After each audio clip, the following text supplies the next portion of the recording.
6장인데, 원래 이제 여기는 그 이스라엘 그 민족에 대한 이야기예요. 그런데 그게 이제 우리 지금 오늘 주제하고는 별로 그렇게 상관이 없는 것 같아서, 제가 좀 그 이스라엘 이야기는 좀 생략을 했고요. 생략을 했고, 좀 복음 중심으로 한번 그 정리를 해봤거든요. 근데 내용이 보면 그 복음의 내용이 앞에 그 노승철 형제님께서 맡으셨던 1장부터 5장 11절까지 하고 뭐 거의 중복된다라고 생각이 되더라고요, 저는. 그래서 약간 좀 복습하는 것 같은 그런 이제 느낌이 들었거든요. 제가 지금 나눠드린 그 본문 있잖아요. 본문 그 토의 질문과 본문 말씀 묶어놓은 거 나눠드린, 그 부분을 보시고 말씀을 좀 참고하시면 될 것 같아요. 그럼 일단은 이제 9장부터 한번 들어가겠는데요.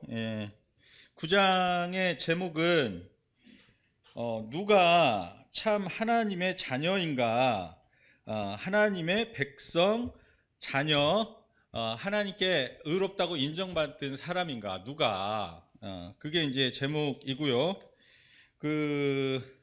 일단 9장 33절을 한번 보시면요. 9장 33절 말씀 보시면은 기록된 바 보라, 내가 걸림돌과 거치는 바위를 시온에 두노니, 예루살렘에 두노니 그를 믿는 자는 부끄러움을 당하지 아니하리라 함과 같으니라. 그러니까 이제 하나님께서 걸림돌, 걸어가다가 탁 부딪히는 돌, 그리고 거치는 바위, 걸려서 부딪히는 것을 끝나지 않고 넘어지게 하는 그 바위를 시온에 뒀다 그러셨거든요. 여기 시온은 이제 구원받은 성도들이 들어가는 천국에 대한 상징이거든요. 그러니까 내가 천국에다가 시온에다 이 돌을 뒀다, 이 말은 이제 이런 의미로 보시면 될 것 같아요.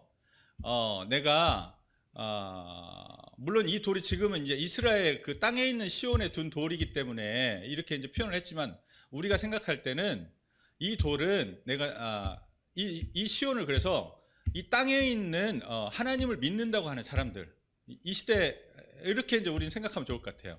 이 시대의 이제 교회라고 생각해도 좋을 것 같고요.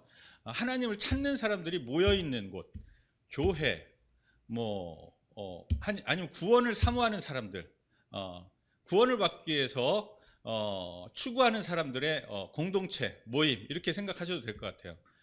그때 당시는 이제 예루살렘이었으니까요, 땅에 있는.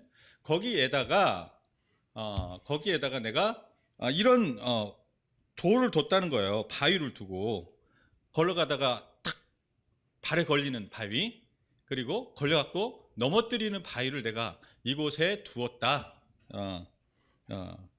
근데 그 다음을 보면요, 그를 믿는 자는, 근데 그 바위가 사람이래요. 사람. 그래요. 그러니까 갑자기 앞에서는 바위고 뒤에서 이제 사람으로 바뀌어요.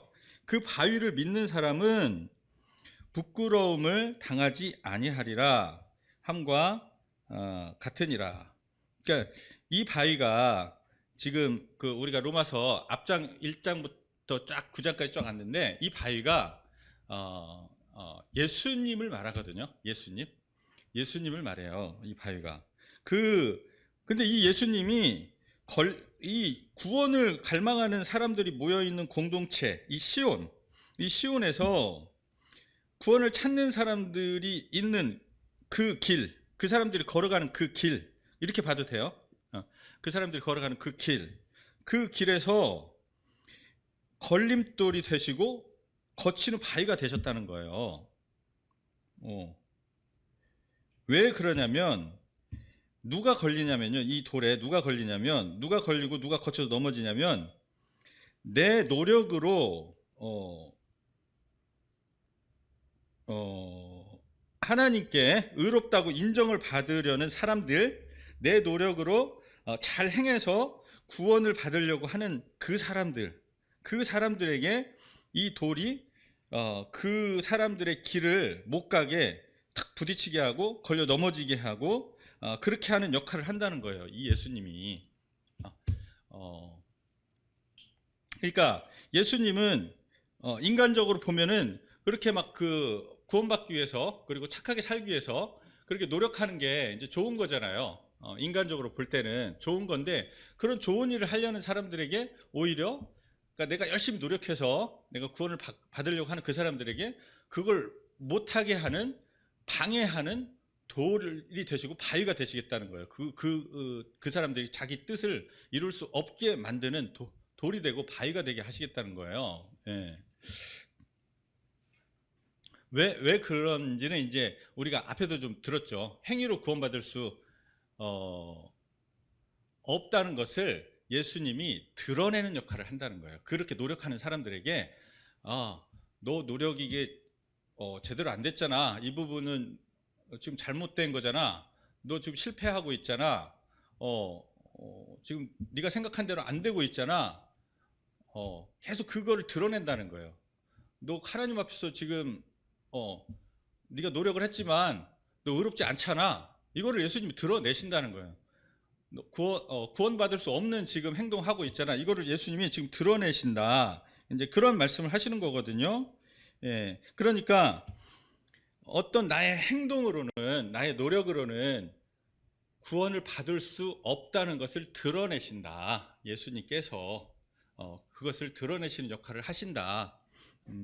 그런데 그런 역할만 하느냐?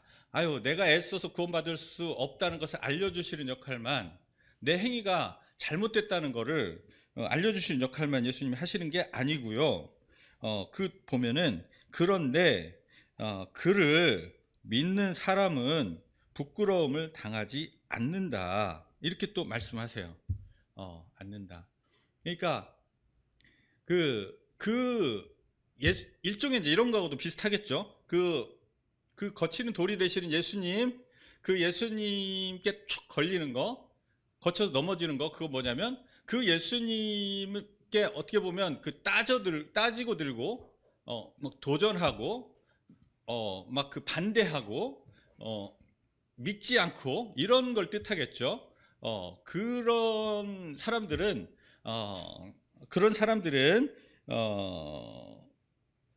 자기 자신이 구원받을 수 없는 자라는 것을 그 일을 통해서 깨닫게 된다. 이거죠. 예.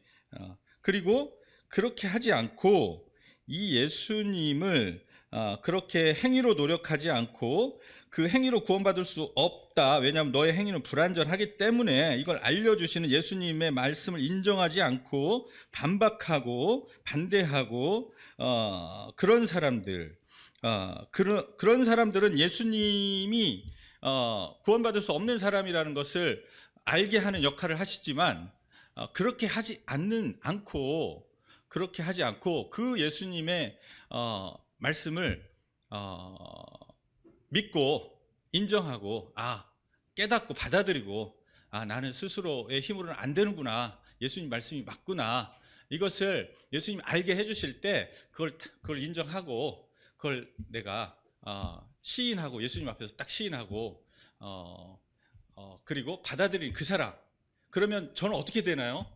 그럼 이제 저는 어떻게 돼요? 저는 할 수 없는데 그럼 저는 어떻게 해야 돼요? 이렇게 이제 그 예수님께 이제 묻는 그 사람이 할 수 있는 일을 예수님이 말씀을 해주시는 거예요. 그 33절 그 뒷부분이 어떻게 하면 되냐? 그를 믿는 자는 부끄러움을 당하지 아니하리라. 그러면 이제 너가 실패한 일을 내가 이루어 놓았으니까 내가 너를 위해서 다 이루어 놓았으니까 나를 믿으면 된다. 이제 예수님이 그렇게 말씀을 하시는 거예요.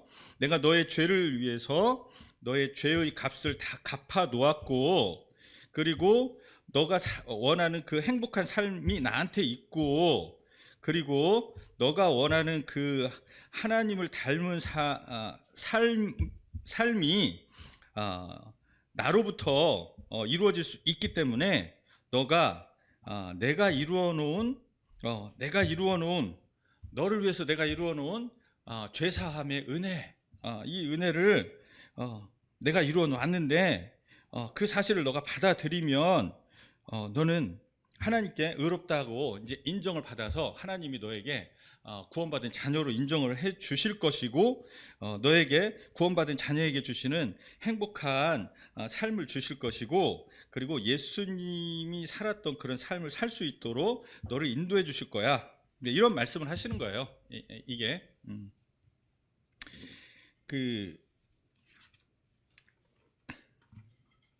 그러면 일단 좀 구체적으로 한번 가보시죠. 일단 그 8절 한번 볼까요? 9장 8절. 9장 8절을 보시면 누가 하나님의 자녀인가? 이제 앞에서 그 한 절 가지고 9장의 요절 같은 말씀으로 제가 이제 33절을 방금 말씀을 드린 거예요. 9장 마지막 절인 33절을 좀 길게 말씀을 드렸는데, 9장 33절 이후에 이제 누가 이제 하나님의 자녀인가? 누가 하나님의 자녀인가? 좀 구체적으로 9장에서 이제 말씀을 해주시고 계시거든요. 먼저는 이제 8절을 한번 보시면, 8절을 보시면 곧 육신의 자녀가 하나님의 자녀가 아니요 오직 약속의 자녀가 씨 자손으로 여김을 받느니라. 그러니까 육신의 자녀, 이것은 혈통으로 믿는 아빠 엄마에게서 태어난 그것으로 하나님의 자녀가 될 수 없다, 이 말이고요. 또 하나는 앞에서 말했듯이 내 노력의 다른 말이 육신이거든요. 내 노력으로 하나님의 자녀가 될 수 없다, 이 말이거든요. 그럼 누가 하나님의 자녀가 될 수 있는가? 이 8절에 보니까, 9장 8절에 보니까 약속의 자녀가 하나님의 자녀가 된다. 하나님이 내가 너를 구원하겠어 하고 하나님이 일방적으로 그냥 약속을 해주시는 거예요. 내가 오늘 갑자기 사도 바울처럼 막 엄청난 죄를 막 한참 짓고 있고 또 죄지으로 다메섹으로 가고 있잖아요. 가고 있는데, 그러니까 현행범이, 이 사람은 현재 막 죄를 짓고 있는 거예요. 죄를 짓고 있는 사람인데 갑자기 이 현행범한테 예수님이 나타나셔가지고 네가 왜 나를 괴롭히냐, 이렇게 이제 말씀을 하시잖아요. 내가 너를 위해서 은혜를 베풀었는데 너는 왜 나를 괴롭히냐, 이렇게 갑자기 나타나세요. 그러니까 바울이 그 예수님이 누구냐고 이제 물어보고 알아보죠. 내 길이 잘못됐고 내가 잘못됐고 이 예수님이 잘못된 나를 벌하시는 게 아니고 잘못됐다는 걸 알려주시고 이제 그 길을 포기하고 예수님의 은혜를 믿으라고 말씀하시려고 나타나셨네.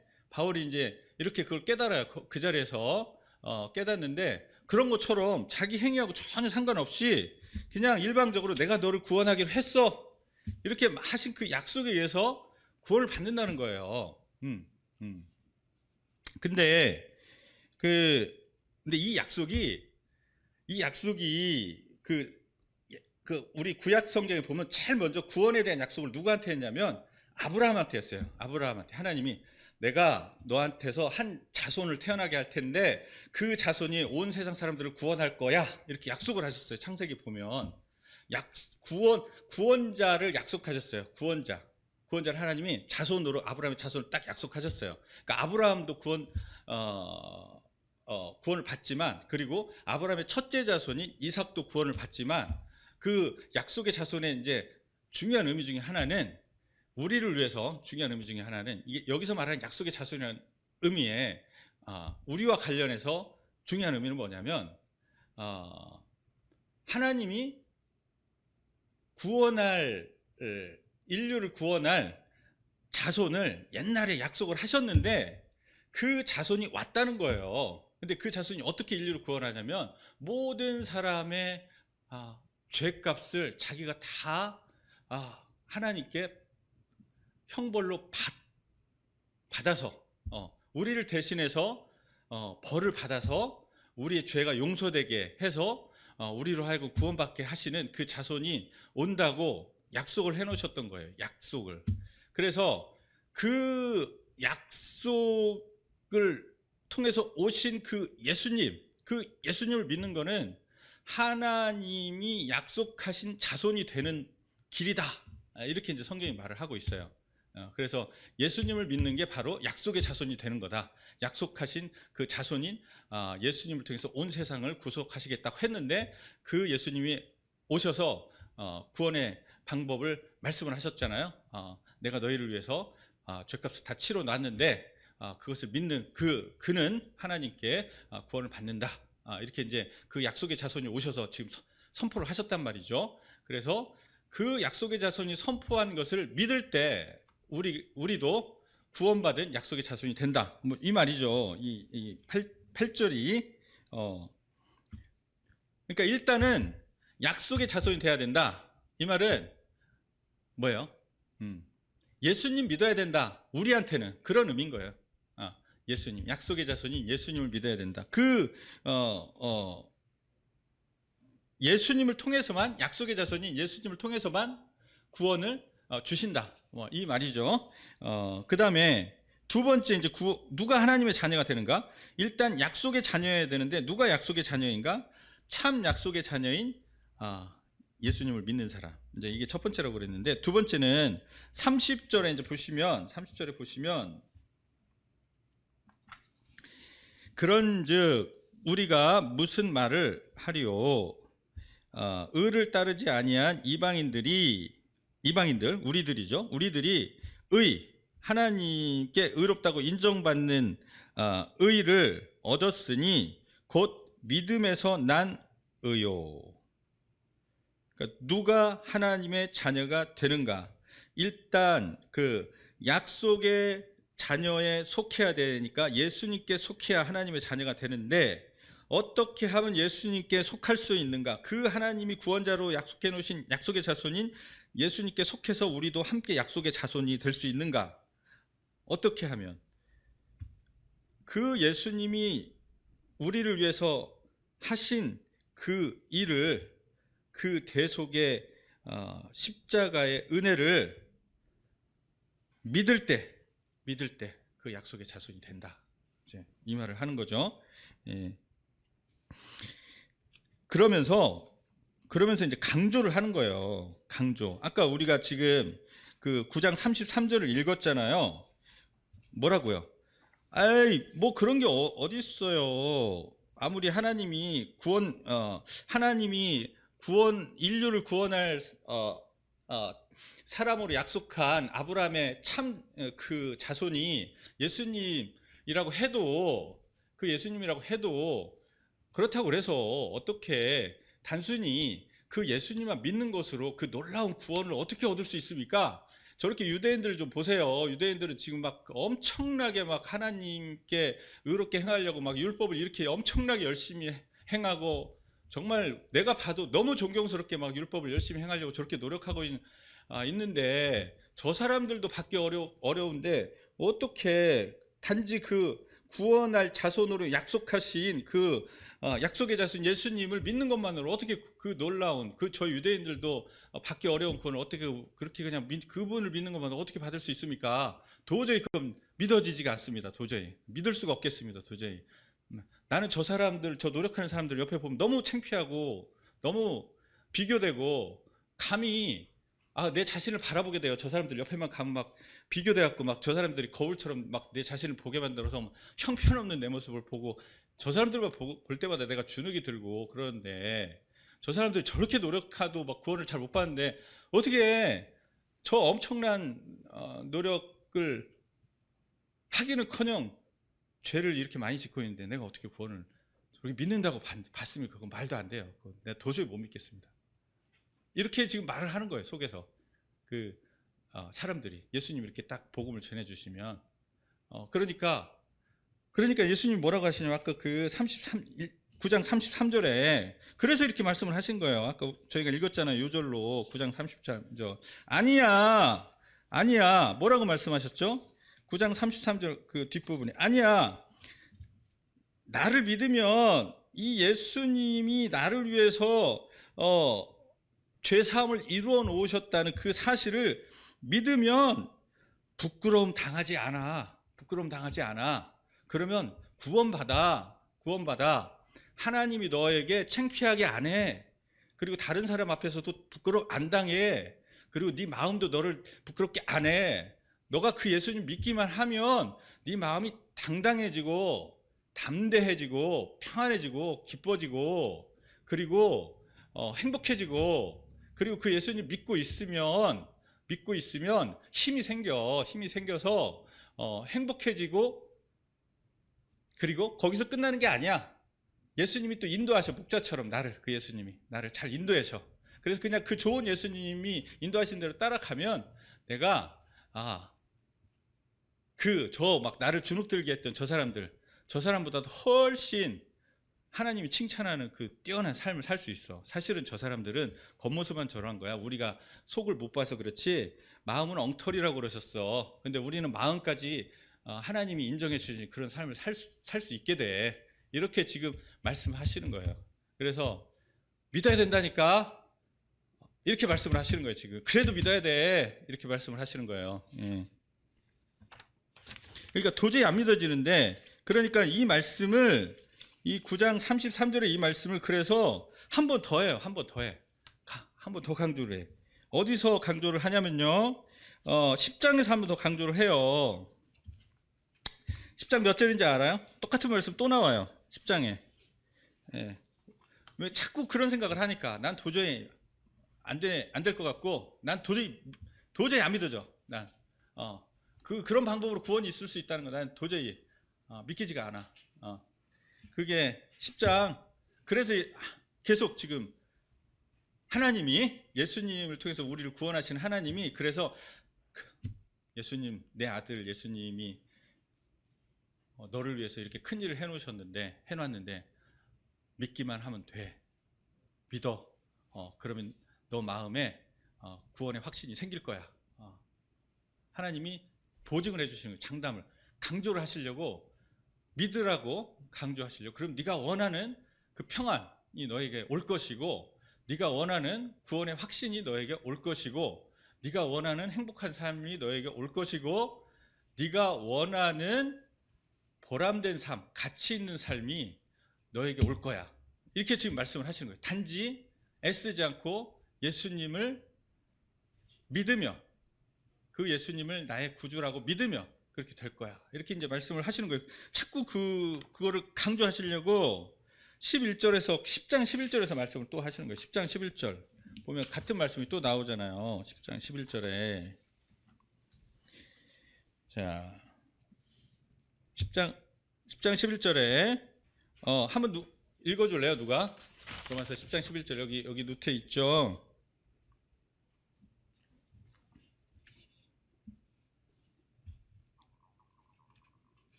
예. 이게 같은 말씀 또 강조하시는 거예요. 성경에 이르되 누구든지 그를 믿는 자는, 정확히 표현하면 이제 그가 하신 일이에요. 그가 하신 일. 아니, 정확히라기보다 우리에게 좀 더 쉽게 이해할 수 있게 말을 하자면, 정확하다는 말은 적절한 표현은 아니고, 그가 하신 일, 좀 더 명확하게 구체적으로 여러분들이 이해할 수 있게 표현하자면, 그 누구든지 그가 하신 그 일을 믿으면, 또는 나를 위해서 그 일 하신 그분을 믿으면 담대해진다니까, 평안해진다니까, 강해진다니까, 이렇게 말씀하시는 거예요. 부끄러움 당하지 않는다, 이 말은 이제 그런 뜻이에요. 하나님이 구원받았다는 확신을 마음에 주신다니까, 너는 내 자녀야 하고 하나님 내 마음에다 도장을 확 찍으신다니까, 안 지워지는 도장을 찍으신다니까, 이 말이에요. 안 지워지시는 도장. 자, 그 다음에 이제 10장이죠. 10장. 9장은 그렇고요. 10장의 제목은, 9장에서 이제 많이 얘기를 했는데 10장은 정말 그 부분을 굉장히 많이 얘기해요. 도대체 어떻게 구원을 받을 수 있는가, 어떻게 구원을 받는가, 이거에 대해서 또 10장은 더 자세하게 반복을 해요. 굉장히 막 길게 반복을 해요. 되게 그 10장 한번 읽어보죠. 10장 9절 9절 한번 읽어보겠습니다. 10장 9절 같이 시작. 내가 만일 내 입으로 예수를 주로 시인하며 또 하나님께서 그를 죽은 자 가운데서 살리신 것을 내 마음에 믿으면 구원을 얻으리라. 이렇게 이제 말씀을 하시죠. 예, 10장 9절. 이게 조금 조금 우리가 좀 자세하게 좀 얘기를 해보죠. 예, 10장 9절. 9절 보면, 앞부분이 어떻게 되어 있어요? 너가 만일 너의 입으로 예수님을 주님 이렇게 부른다면, 그리고 하나님이 그 예수님을 죽은 사람들 가운데서 살리신 것을 너의 마음에 믿는다면, 그러면 하나님이 구원을 주신다. 너에게 부끄럽지 않은 마음을 주신다, 이 말이죠.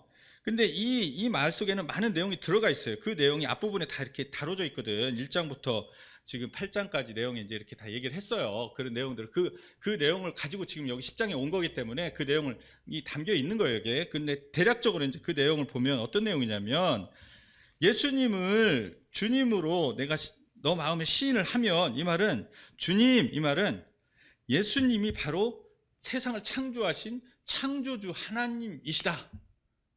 이걸 내 마음으로 시인하는 거야.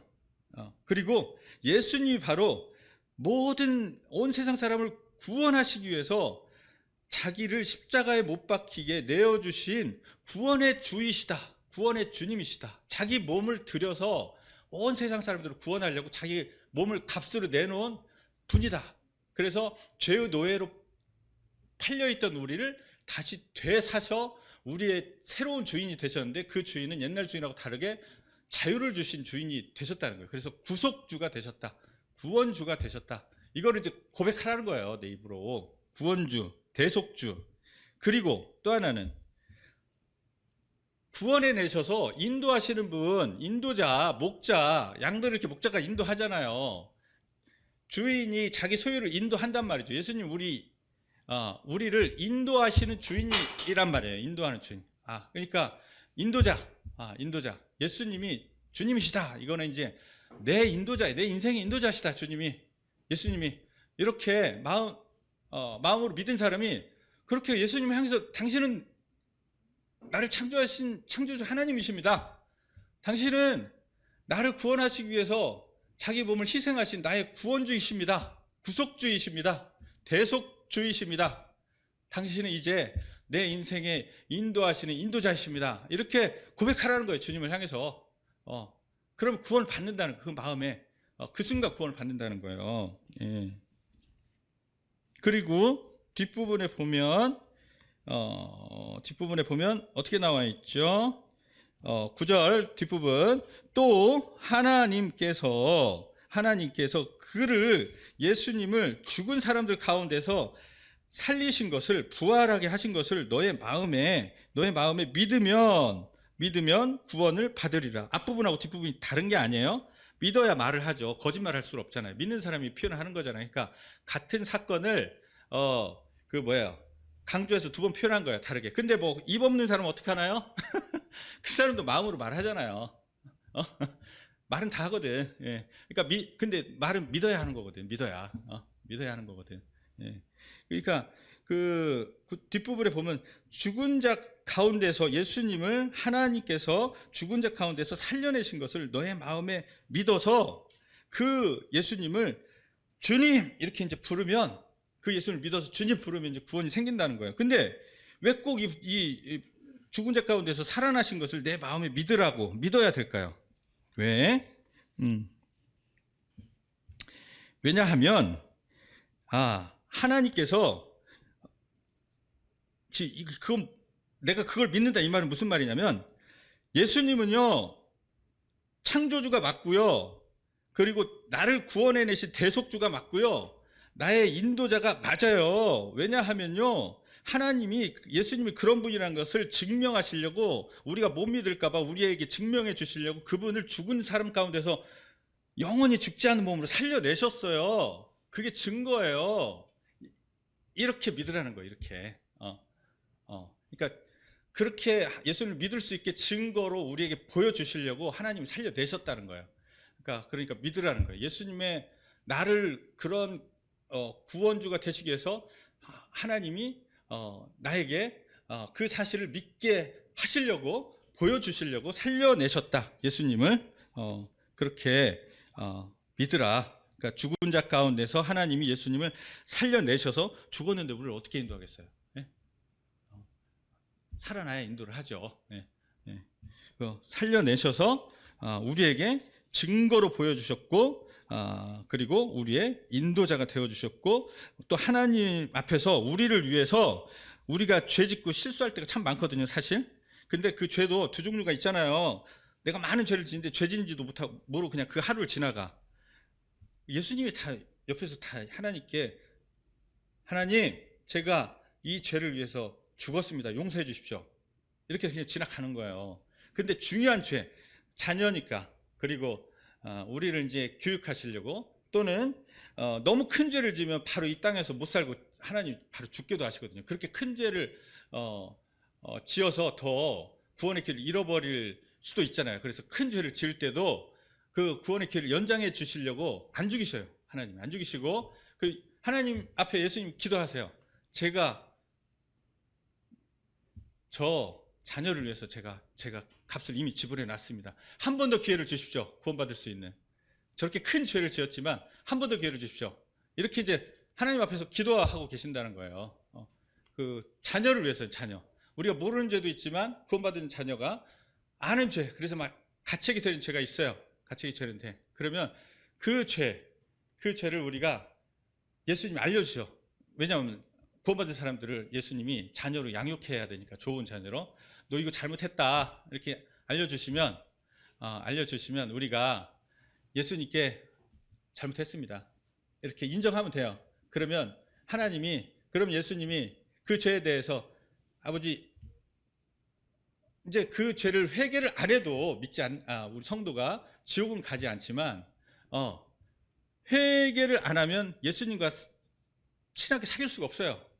삶이 영적으로 어려워져요. 그래서 그렇게 우리가 자백을 하면 예수님이 하나님께 그러시는 거죠. 저 아이가 자기 죄를 알았습니다. 이제 저 마음에 저 죄로 오염된 마음을 씻어주시고 이제 평안한 마음 주시고 하나님과 화평하게 지낼 수 있게 해주십시오. 예수님이 또 이렇게 기도를 하는 거예요. 그러면 그렇게 되는 거예요. 우리가 자백만 하면, 믿는 성도가 자백만 하면. 자, 그리고 이렇게 해서 이제 10장이 지금 구원받는 방법을 방금 얘기했잖아요. 10장에 나타난 구원받는 어떻게 구원을 받는가. 같은 얘기인데 내용이 되게 자세한데 예수님이 날 위해서 하신 일을 이제 받아들이라는 거예요. 마음에 이것저것 재지 말고 그냥 감사합니다 하고 이렇게 받아들이라는 거예요. 그러면 부끄럽지 않은 마음이 생긴다는 거예요. 예. 그리고요, 그 다음에 이제 11장인데요. 11장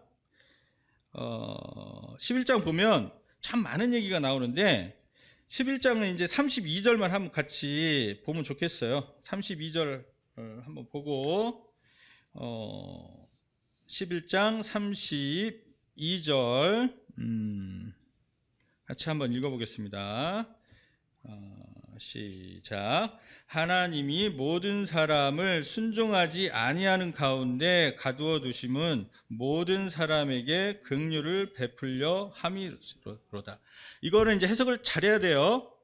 11장의 제목은 뭐냐면 죄인을 구원하시는 하나님의 긍휼이 얼마나 크냐 이거예요. 하나님의 긍휼인데 이 방금 읽은 11장 32절은 이게 이제 무슨 말이냐면 하나님이 왜 어째서 저렇게 큰 죄를 짓는데 저렇게 불순종하고 있는데 왜 죄 안 죽이고 계속 살려두십니까?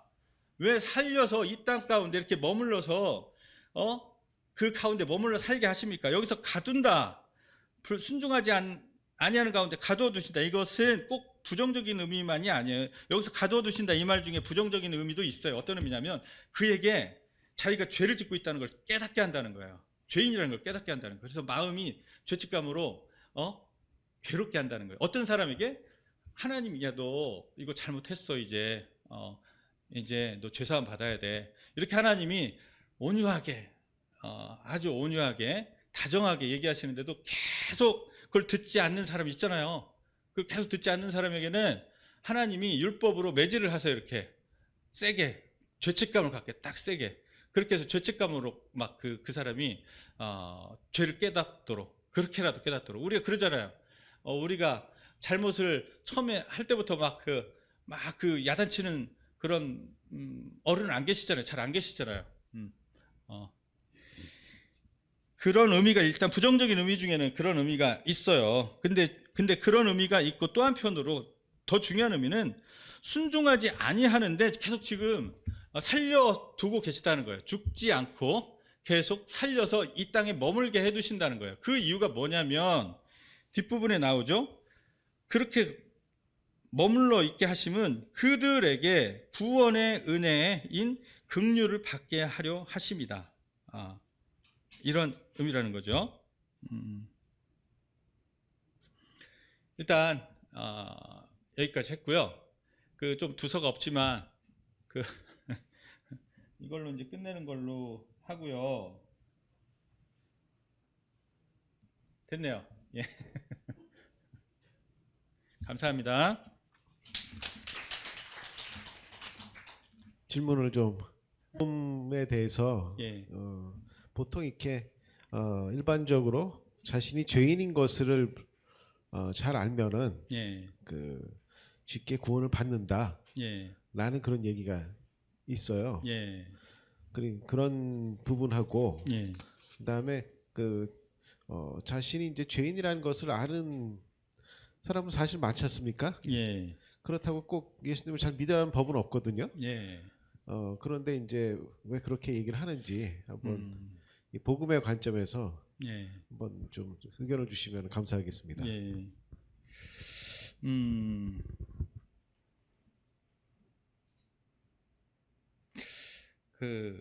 사실 그 말은 어떤 면에서는 맞을 수도 있고요. 어떤 면에서는 맞지 않을 수도 있거든요. 그러니까 여러분 잘 들어야 돼요. 지금 굉장히 저는 중요하다고 생각하는데, 예를 들면요, 죄를 깨달았고 자살하는 사람들도 있어요. 근데 저 자살하는 사람이 100을 깨달았잖아요.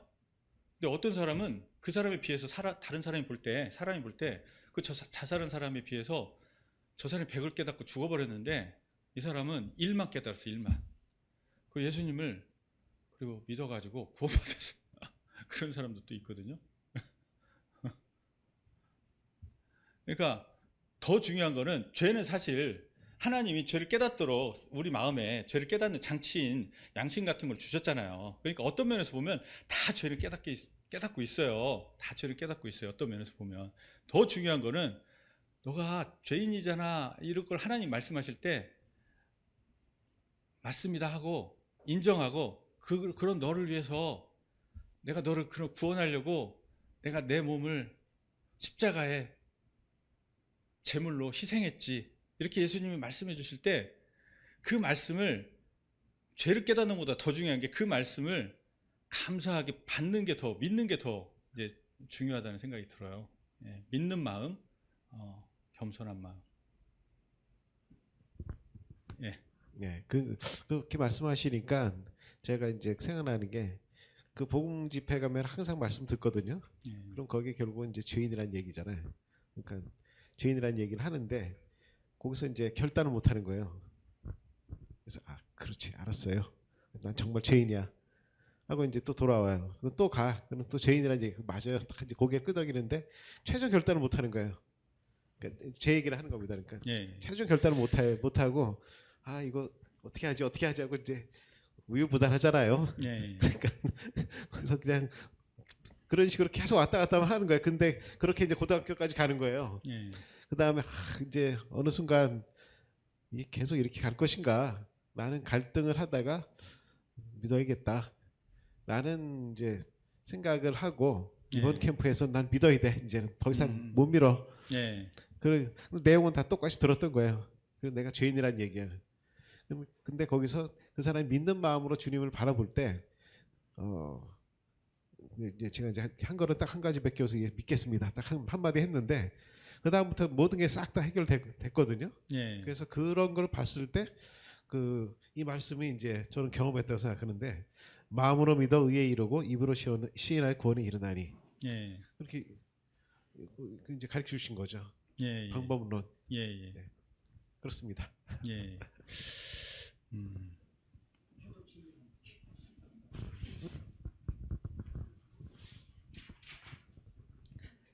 그 사실은 내가 죄인이라는 게 깨달아지는 게 참 중요한데, 네. 아까 제가 얘기는 했지만 피상적으로는 그걸 들으면 너 죄인 맞지 하지만 내 깊은 속에서는 아니 저 정도는 다 짓는 죄인데 뭘 저걸 가지고 죄라고 해? 네. 뭐 이론적으로는 죄인이라고 하니까 죄인이라고 동의는 되지만, 근데 내 마음 깊은 속에서는 저 정도 갖고 내가 죽을 죄인인 것 같지는 않아. 그러니까 즉 내가 죄인이라는 게 안 깨달아져요. 예. 어떤 분은 상담하다 보면 그래요. 내가 죄인이라는 걸 깨달아지면 내가 여기서 꼬꾸라지겠는데 나 죄인이라고 안 깨달아져요. 예. 이런 분은 죄를 깨달으려면 어떻게 해야 됩니까? 그 제가 굉장히 좋아하는 그 내용인데요. 사실 거기서 성령께서 그에게 말씀을 해주셔야 되고, 성령께서 나타나 주셔야 돼요. 역사를 해주셔야 돼요. 그러니까